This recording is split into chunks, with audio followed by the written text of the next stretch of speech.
Imagina que la Navidad no empieza con prisas ni compras, sino con silencio. Imagina una ciudad de piedra, noches largas y aliento blanco en el aire, donde cada campanada cae como un copo pesado sobre las calles. En la España medieval, diciembre no era una carrera, era una espera. Una espera de fuego pequeño, de pan sencillo, de promesas. Es uno de esos momentos del año en que el invierno parece mandar. El aire corta y las horas más oscuras pesan en los hombros, pero justo ahí nace la luz. Para entenderlo sin enredos, la Navidad comenzaba mucho antes de la Nochebuena. Ese tiempo previo se llamaba Adviento. Adviento significa llegada. Es literalmente el tiempo de preparar la casa del corazón. No se trataba de adornar con luces, porque no las había, sino de aprender a esperar. Se ayunaba más, se comía con moderación y muchos evitaban la carne en ciertos días, no por moda, sino para recordar que lo importante venía después. Si hoy contamos los días con un calendario de chocolatinas, entonces se contaban con oraciones y pequeños gestos. Arreglar una mesa coja, lavar un mantel, pedir perdón, guardar un trozo de pan para quien lo necesite. La fiesta se cocinaba a fuego lento. Primero el hambre elegida, luego la alegría. Primero el silencio, luego la música. Y llegaba la Nochebuena como una vigilia. Vigilia suena formal, pero es muy simple. Significa velar. Mantenerse despiertos. En lugar del banquete previo, la cena del 24 por la noche era sobria. Pescado, legumbres y pan sin adornos, a veces fruta seca y un poco de vino aguado. La casa olía a brasero y a madera, no a mantequilla y azúcar. Las cocinas no reían a carcajadas, murmuraban. Era la calma antes del estallido, el nudo de la cuerda antes del tirón, porque pasada la medianoche el pueblo entero salía a la iglesia para la misa del gallo.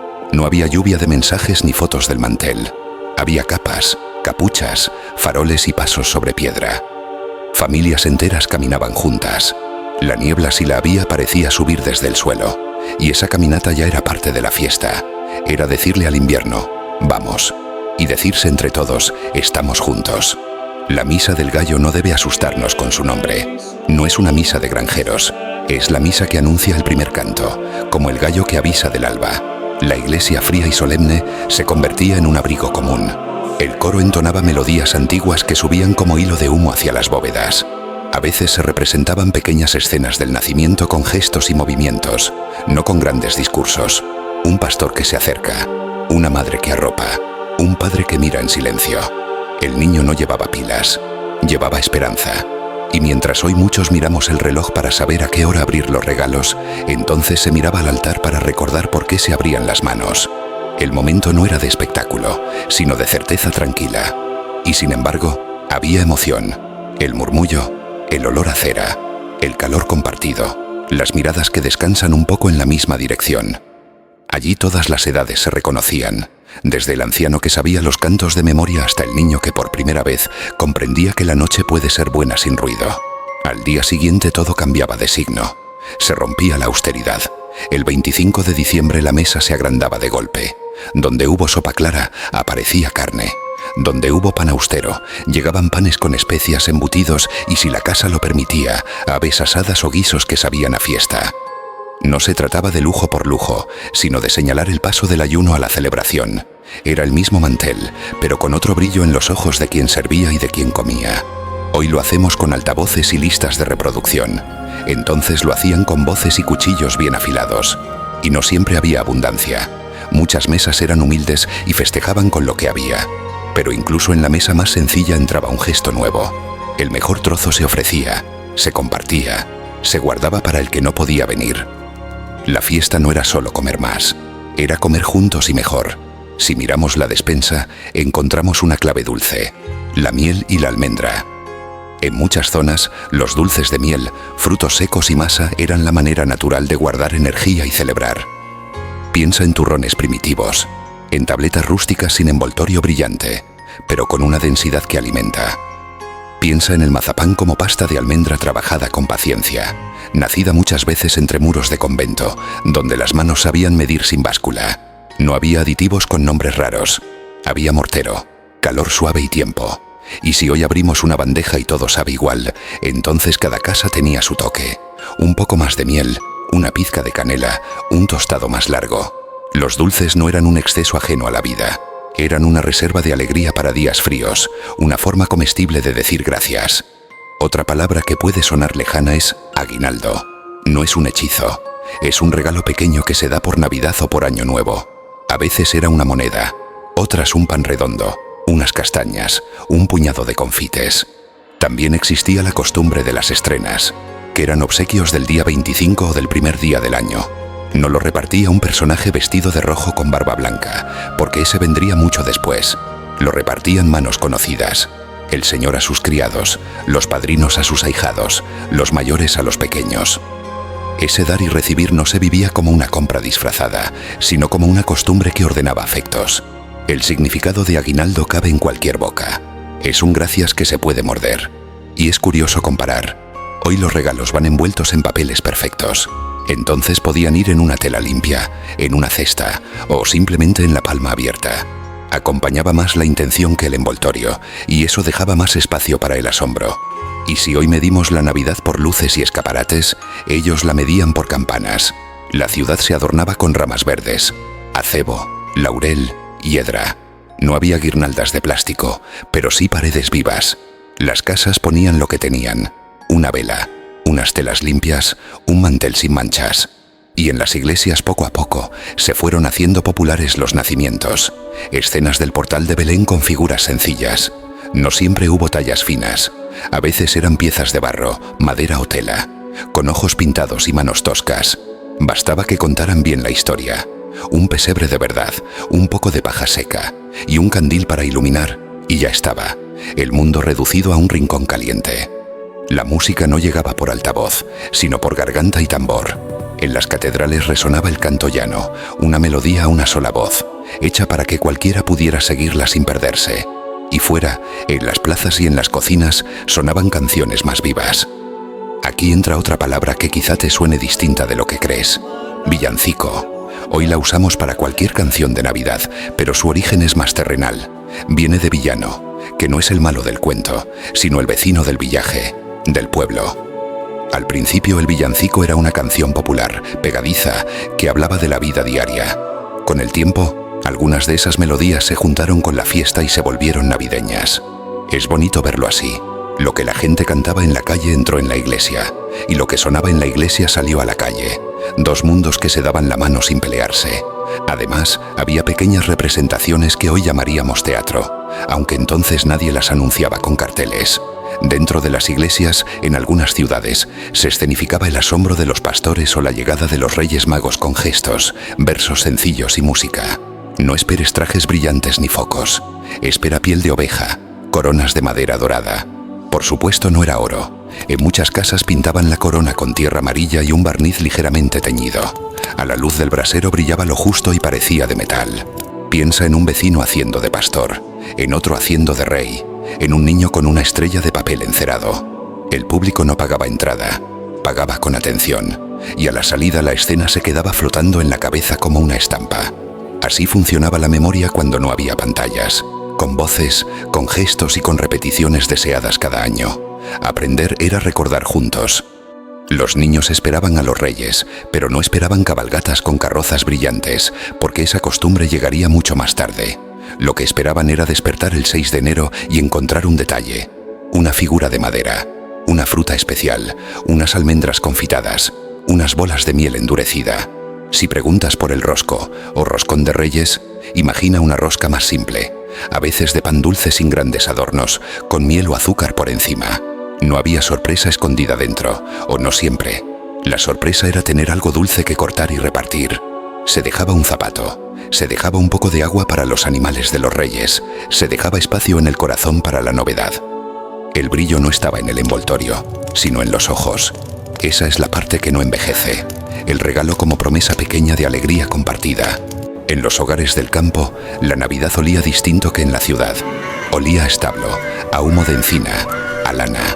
El año tenía dos ritmos para los campesinos, el de la faena diaria y el de los días de iglesia. La Navidad pertenecía al segundo. Se detenían las faenas grandes y aprovechaban para reparar herramientas, se contaban historias al calor de la hoguera. Si quieres entender la palabra posada, no pienses en una recepción con timbre. Piensa en una casa que abre la puerta al viajero, un cuarto sencillo, un plato caliente y un banco junto al fuego. Los caminos eran de barro y piedra, los puentes a veces peligrosos, las noches temprano. Por eso la hospitalidad era una herramienta de invierno. Quien llamaba, encontraba. Si ahora nos acompaña un mapa en el móvil, entonces se viajaba con memoria y con nombres. A 2 leguas está tal casa, o en el molino te dan sopa. Comparar entonces con ahora no es para suspirar por el pasado ni para despreciar el presente. Es para medir. Antes la fiesta se cocinaba a fuego lento. Hoy la encendemos con un botón. Antes el lujo era tener suficiente leña. Ahora el lujo es tener tiempo. Y si nos pusiéramos de acuerdo en algo, sería en esto: la alegría. Entonces y ahora, la alegría necesita un lugar. Antes era un banco de iglesia o una mesa pequeña. Hoy puede ser un salón o una pantalla compartida. Pero sigue necesitando silencio entre las horas, como el pan necesita reposo. La Navidad medieval lo conocía bien. Había pausas. No todo era ruido. Por eso, cuando llegaba la risa, sonaba más limpia. Esa lección cabe en cualquier diciembre, también en el nuestro. También en las ciudades grandes había diferencias de mesa, no de calendario. Los nobles organizaban banquetes más ricos, con especias que venían de lejos. Pimienta, clavo, canela. Las mesas humildes celebraban con lo que tenían al alcance: gallina, cabrito o legumbres más cuajadas. El vino se mezclaba con agua y a veces lo calentaban y mezclaban con especias. Lo que hoy llamaríamos un vino aromatizado, para espantar el frío. Si ahora discutimos sobre cuál es el mejor turrón, entonces discutían sobre qué gallina tenía más sabor o qué pan había salido mejor. El debate era el mismo disfrazado con otros ingredientes. Una imagen de ciudad para cerrar los ojos y verla. Mercados de invierno compuestos de madera, pieles colgadas, manzanas brillantes por la escarcha, cestos de nueces, miel en jarras, pescados traídos con esfuerzo. Las monedas pasan de mano en mano como brasas pequeñas. No hay bolsas con logos. Hay telas anudadas. Quien vende mira los ojos. Quien compra regatea con frases estudiadas. Hoy por los niños, mañana te regreso la jarra.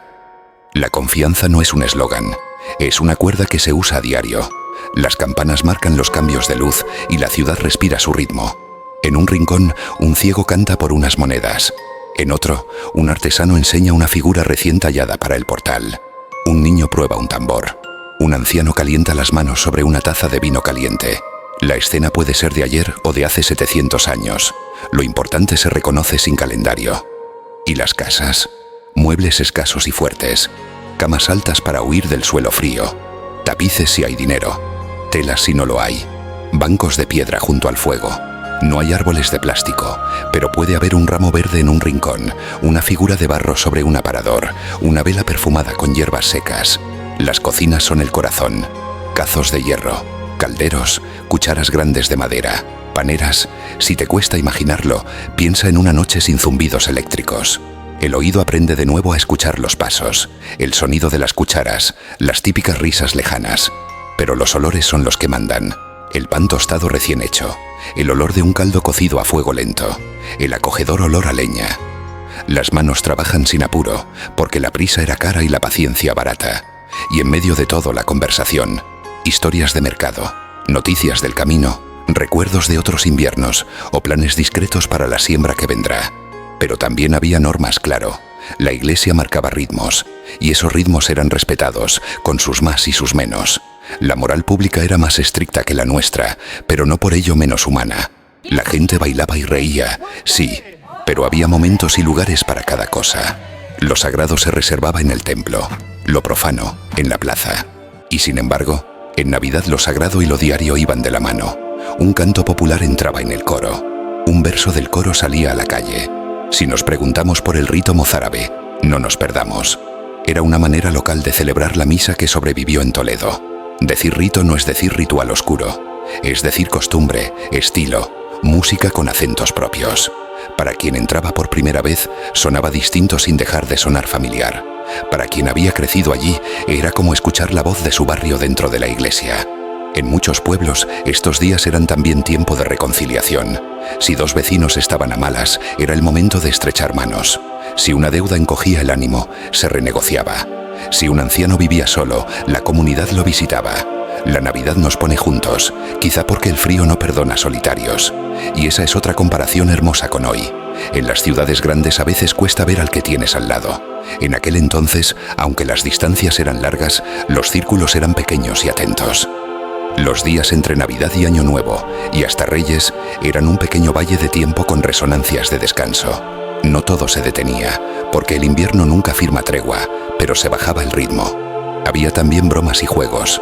No los aparatos que ahora nos acompañan, sino carreras en la nieve, pequeñas competencias con aros o pelotas de trapo. El mundo no cabía en una pantalla, cabía en la plaza. Y cuando alguien traía una novedad, una especia nueva, un instrumento, una historia de otra ciudad, se escuchaba como se escucha un secreto. No había exceso de estímulos, así que cada sorpresa duraba más. Dura todavía cuando la contamos.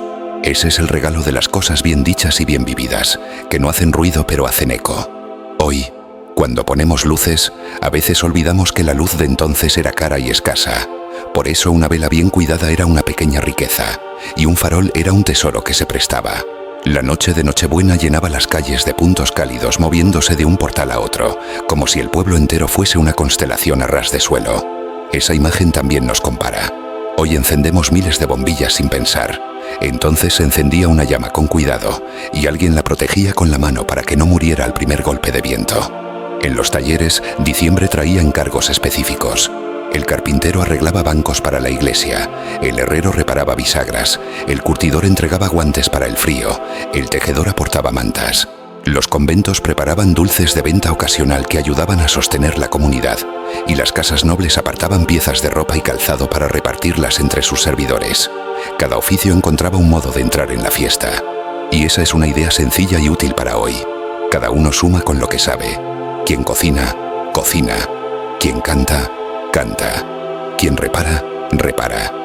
Lo importante no es brillar, sino sostener. Por eso, cuando a veces nos parece que la Navidad es una lista de tareas, conviene recordar que antes fue una lista de manos. Y una lista de manos siempre acaba en abrazo. Las distancias se medían en tiempo y en botas, y por eso los viajes de invierno eran pocos y bien pensados. Quien venía de lejos se quedaba. Quien tenía familia al otro lado del monte, le escribía con recadero o esperaba a la primavera. A veces la mejor comparación con ahora es esta. Hoy podemos estar en dos sitios en una tarde.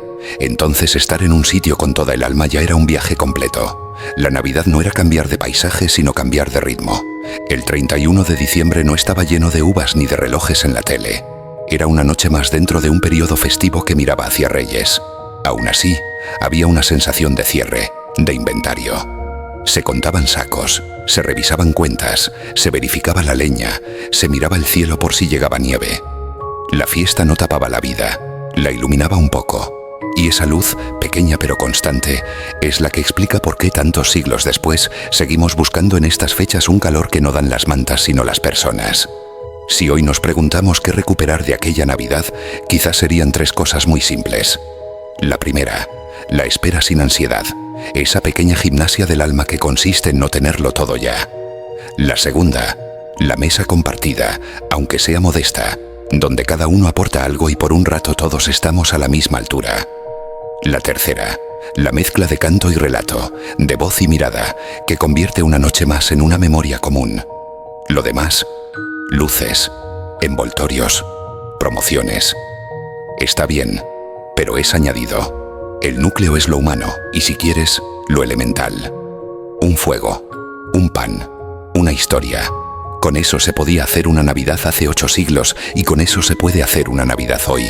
Lo demás acompaña, adorna, suma. Pero si falta, la fiesta no desaparece, solo cambia de ropa. Porque la Navidad medieval no fue una postal inmóvil ni un invento frío.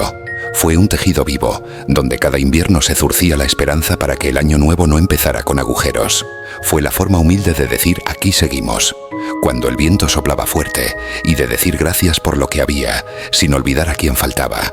Y aunque hoy vivimos más deprisa y con más brillo, seguimos necesitando lo mismo.